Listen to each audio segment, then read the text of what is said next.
नमस्कार दोस्तों, news and ज्योतिष चैनल पर आपका स्वागत है। दोस्तों, इस वीडियो में बृहस्पति देव की कथा सुनेंगे। दोस्तों, कथा को बीच में नहीं छोड़ना चाहिए। बृहस्पति देव की कथा सुनने मात्र से ही सब दुख दूर हो जाते हैं। चैनल को सब्सक्राइब व वीडियो को लाइक कर दें।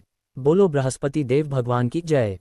बृहस्पति देव की कथा। प्राचीन काल में एक ब्राह्मण रहता था। वह बहुत निर्धन था। उसके कोई संतान नहीं थी। उसकी स्त्री बहुत मलिनता के साथ रहती थी। वह स्नान न करती, किसी देवता का पूजन न करती। इससे ब्राह्मण देवता बड़े दुखी थे। बेचारे बहुत कुछ कहते थे किंतु उसका कुछ परिणाम न निकला। भगवान की कृपा से ब्राह्मण की स्त्री के कन्या रूपी रत्न पैदा हुआ।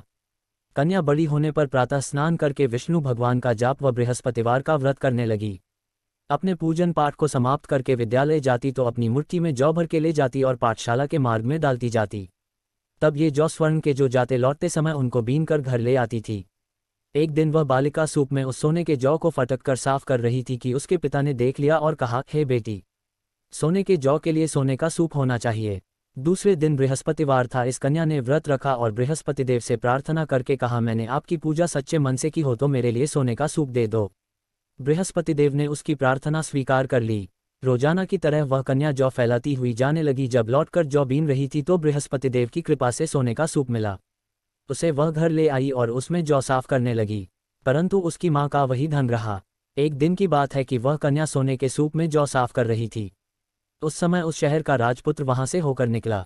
इस कन्या के रूप और कार्य को देखकर मोहित हो गया तथा अपने घर आकर भोजन तथा जल त्याग कर उदास होकर लेट गया। राजा को इस बात का पता लगा तो अपने प्रधानमंत्री के साथ उसके पास गए और बोले, हे बेटा, तुम्हें किस बात का कष्ट है? किसी ने अपमान किया है अथवा और कारण हो सो कहो, मैं वही कार्य करूंगा जिससे तुम्हें प्रसन्नता हो।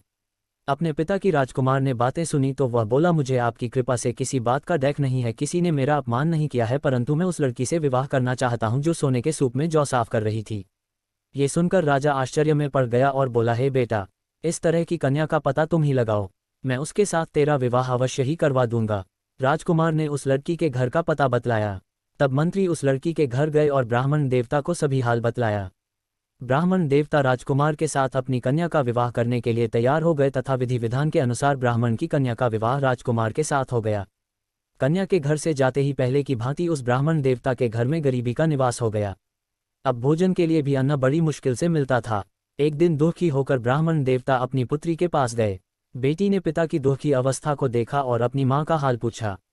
तब ब्राह्मण ने सभी हाल कहा। कन्या ने बहुत सा धन देकर अपने पिता को विदा कर दिया। इस तरह ब्राह्मण का कुछ समय सुखपूर्वक व्यतीत हुआ। कुछ दिन बाद फिर वही हाल हो गया। ब्राह्मण फिर अपनी कन्या के यहाँ गया और सारा हाल कहा तो लड़की बोली, हे पिताजी, आप माताजी को यहाँ लिवा लाओ, मैं उसे विधि बता दूंगी जिससे गरीबी दूर हो जाए। वह ब्राह्मण देवता अपनी स्त्री को साथ लेकर पहुंचे तो अपनी माँ को समझाने लगी, हे माँ, तुम प्रातःकाल प्रथम स्नानादि करके विष्णु भगवान का पूजन करो तो सब दरिद्रता दूर हो जाएगी। परंतु उसकी मांग ने एक भी बात नहीं मानी और प्रातःकाल उठकर अपनी पुत्री के बच्चों की जूठन को खा लिया। इससे उसकी पुत्री को भी बहुत गुस्सा आया और एक रात को कोठरी से सभी सामान निकाल दिया और अपनी माँ को उसमें बंद कर दिया। प्रातःकाल उसे निकाला तथा स्नानादि करा के पाठ करवाया तो उसकी माँ की बुद्धि ठीक हो गई और फिर प्रत्येक बृहस्पतिवार को व्रत रखने लगी।